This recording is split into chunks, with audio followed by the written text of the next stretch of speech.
Hi, myself Golam Kibriya. From today, we will be starting a simple playlist for the beginner on system analysis and design. So, without talking so much, let's start. What we see generally in internet that we are asking for something and we are having some responses. So, suppose let me clarify you that suppose we have our own PC, right? So we are asking something from our computer, local computer, and we have some code there, right? So after running the code, we are having some display here, suppose having some output, okay? So this code is running locally and user is getting some outputs. This is the beginning idea that if our code is valuable or somebody others asking for the code running and this output, okay? So how could we do this? So generally we do this publishing the code in the internet. Suppose now this code is running on the internet, okay? Suppose this is the cloud and we are putting this code in the internet, and not only single user, there are multiple users can run remotely this code and have the output. So not only this code can handle this request and responses, we might have some databases here, okay, and we can have one or two databases in different places. So this is the general scenario that we are sending some request and having some responses.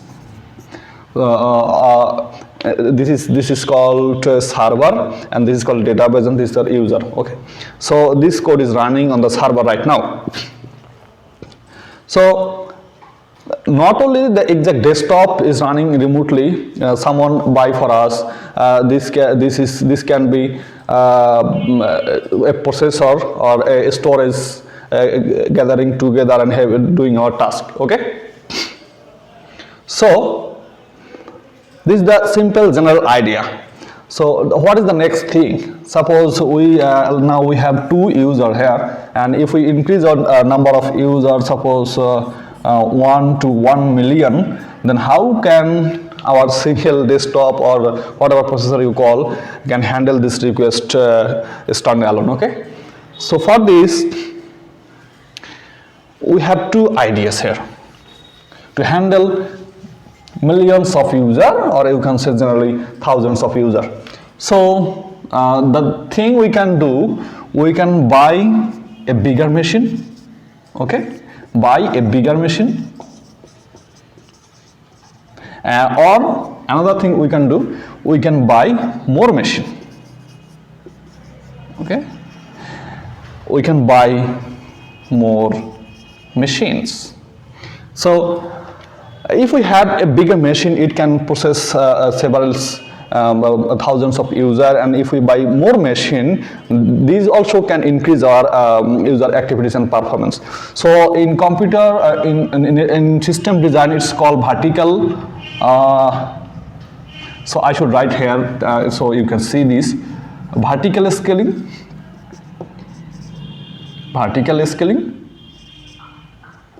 okay, and horizontal scaling.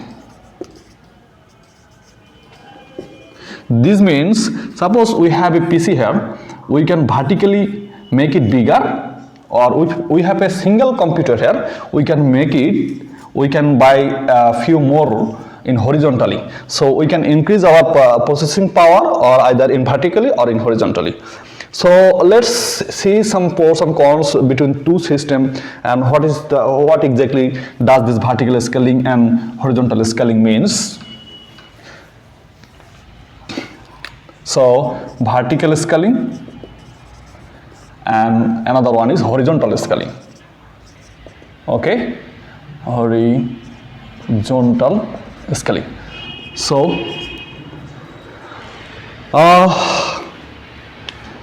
suppose you have a machine. If you make it bigger, so there is a limit of memory limit or size limit.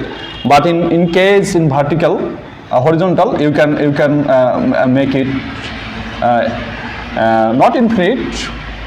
Probably you can support thousands of millions of users, but in vertical, shortage of or there is a limitation. Okay, we can say there is limitation for scaling in vertically. One stage of time we must have to stop our vertical scaling. We can add more and more pieces. And there is another thing. This is that in vertical scaling, suppose we have a bigger PC, it will process our request within this, so it will not take so much time. But if we have several desktop or several processor, so there must be a load balancing that our request should go where, which computer should process our request. There would be a load balancer, but in this case there is not applicable. Okay, there is no need load balancing. And time in processing time is less. Processing time is less, because as it's a internal processing, and it's IO processing. The computer are communicating between them using network calls. Okay, it should be network calls, so it's take time. Okay, the last thing, it's a single point of failure. That means if we have a single PC, if it fails, our whole system fails. So it's single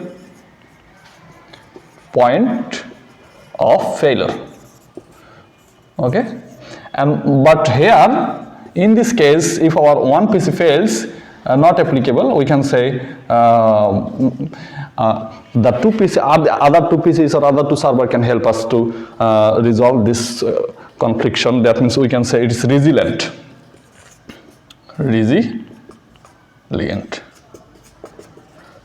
So these are the key things in vertical scaling and horizontal scaling. So there is some pros also and cons also. So in practical real life, what we should do? Okay, this is the question. So there is processing time less, and there is this is resilient. This is the good thing for horizontal scaling, and we can add more and more pieces here. So in real life, what we do exactly? We choose horizontal scaling, and we can make our pieces as much as bigger. So these two good things we can have, and we can have also the horizontal scaling pros here. So this is these things gone on vertical scaling and horizontal scaling this session, and we will go for next in the next video. Thank you. Assalamu alaikum.